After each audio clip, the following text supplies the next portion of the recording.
Pemirsa, 3 pelajar berboncengan satu motor diduga menyiram air keras ke pelajar lainnya di Cempaka Putih Barat, Jakarta Pusat. Akibatnya 2 pelajar terluka dan harus dibawa ke rumah sakit.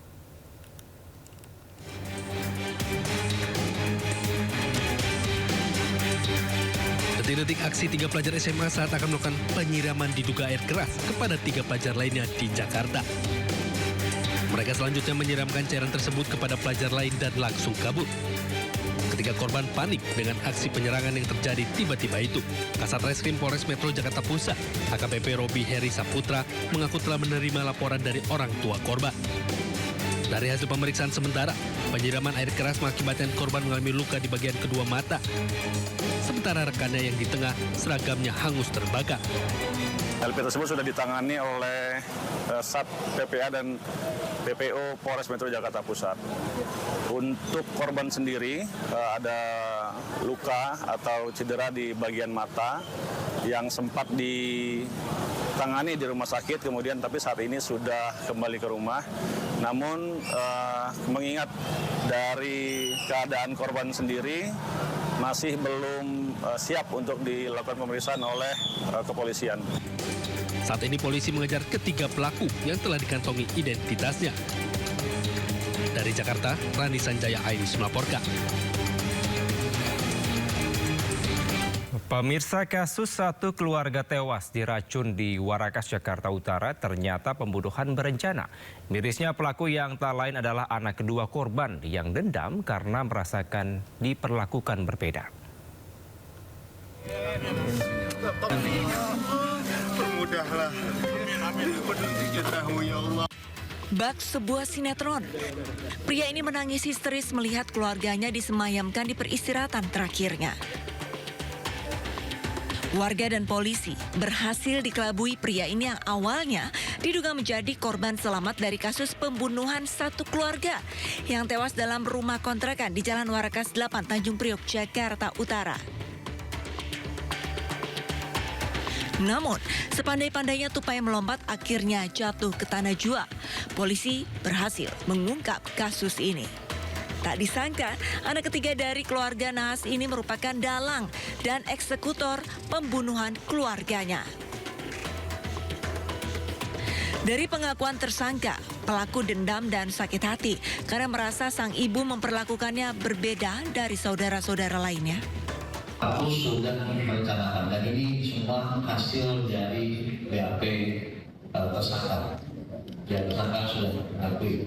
Namun walaupun tersangka mengakui, kami tetap secara scientific investigation tetap melakukan penyidikan terkait dengan zat-zat yang mengakibatkan kematian tersebut. Saya sudah sampaikan tadi bahwa semuanya terkait dan semuanya sudah firm, termasuk kejiwaannya juga normal, sehingga penyidik dengan tegas menyatakan bahwa tersangka inisial S ditetapkan sebagai tersangka.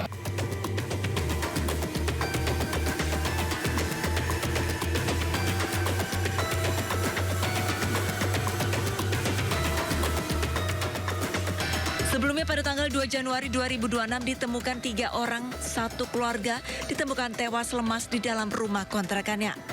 Warga digemparkan dengan tewasnya Siti Solihah, 50 tahun, dan 2 anaknya, Afiah, 27 tahun, dan Adnan Abrar, 13 tahun di dalam rumah kontrakannya. Saat ditemukan, ibu dan 2 anak ini diduga tewas keracunan karena keluar busa dari mulut dan ada ruam merah di tubuh mereka. Tim Liputan iNews melaporkan. Pemirsa, bermodalkan kartu sakti, Ibu Bayangkari pamer lolos dari razia polisi. Video tersebut viral dan menuai kecaman dari warganet. Guys, ada razia guys di Bundaran Tugu Juang 2. Video seorang ibu Bayangkari pamer lolos dari razia viral di media sosial. Dalam rekaman video, ia mengatakan bahwa dirinya lolos dari razia usai menunjukkan kartu Bayangkari miliknya. Guys, ada razia guys di Bundaran Tugu Juang 2. And you know what? Aku diberhentiin dan aku keluarin ini. Sampai kebalik, ya kan tuh. Jadi mau lantasnya senyum-senyum senyum aja gitu. Oh, Bayangkari kayak gitu kan. Rahmat Waliansen. Oh ya. SIM-nya ada? Ada dong, Pak. Jadi aku bukain dompetku gitu kan. Ya, lengkap gitu. Sampai fotonya juga ada. Jadi ya, untungnya SIM-nya juga masih hidup dan masih panjang. Jadi aman. Kita los. Guys, ada rahasia, guys. Video berdurasi 51 detik ini pun menuai kecaman dari warganet. You know what? Aku diberhenti. Usai videonya viral, Ibu Bayangkari ini pun meminta maaf, mengaku tidak berniat menjelekkan nama organisasi Bayangkari yang berjanji tidak akan mengulangi perbuatannya. Assalamualaikum warahmatullahi wabarakatuh. Selamat malam. Saya Ria Vera Indriani, istri dari Bribka Rahmat Waliansen. Secara sadar, saya memohon maaf kepada semua pihak atas postingan video saya di media sosial yang viral dan membuat gaduh. Saya tidak bermaksud membanggakan diri dan tidak bermaksud menjatuhkan nama baik organisasi Bayangkari dan institusi Polri. Sekali lagi, dari lubuk hati saya yang paling dalam, saya memohon maaf yang sedalam-dalamnya. Dan saya berjanji tidak akan mengulangi perbuatan saya lagi. Terima kasih. Wassalamualaikum warahmatullahi wabarakatuh. Kita ke informasi lain, pemirsa. Akibat diguyur hujan deras, 3 kios dan warung makan di Sukabumi, Jawa Barat ambruk terbawa longsor. Longsor terjadi akibat tanah tergerus aliran sungai.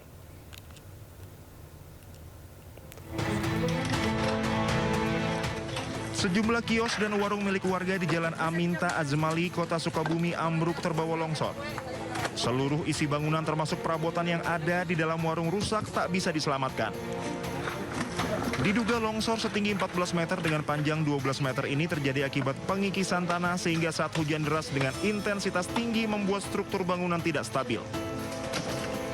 Petugas BPBD Kota Sukabumi yang datang ke lokasi langsung membantu mengevakuasi material bangunan yang terbawa longsor. Setelah hujan deras itu selesai, selang berapa jam, tiba-tiba tanah ini ambruk untuk posisinya. Langsung ambruk ke bawah dan hanya bagian belakangnya aja gitu yang kena ambruk. Tidak ada korban jiwa maupun luka dalam peristiwa ini karena saat kejadian kios dan warung dalam kondisi kosong. Sementara para pemilik yang berada di dalam bangunan langsung keluar saat mendengar suara retakan sebelum bangunan runtuh. Dari Sukabumi, Jawa Barat, Budi Setiawan, iNews melaporkan. Siap.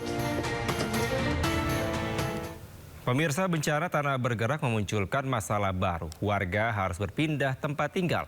464 rumah warga di Tegal, Jawa Tengah harus berpindah karena rusak akibat tanah bergerak.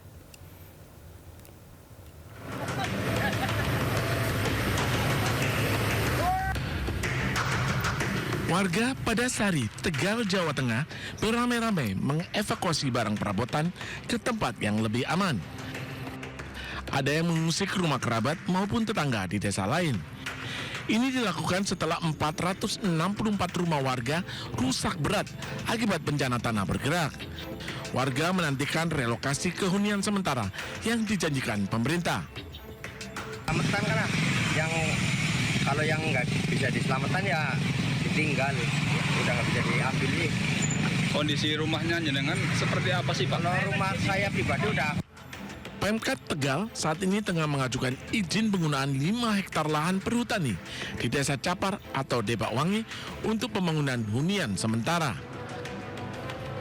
Kami akan meminjam tanah perhutani untuk membuat huntara, hunian sementara.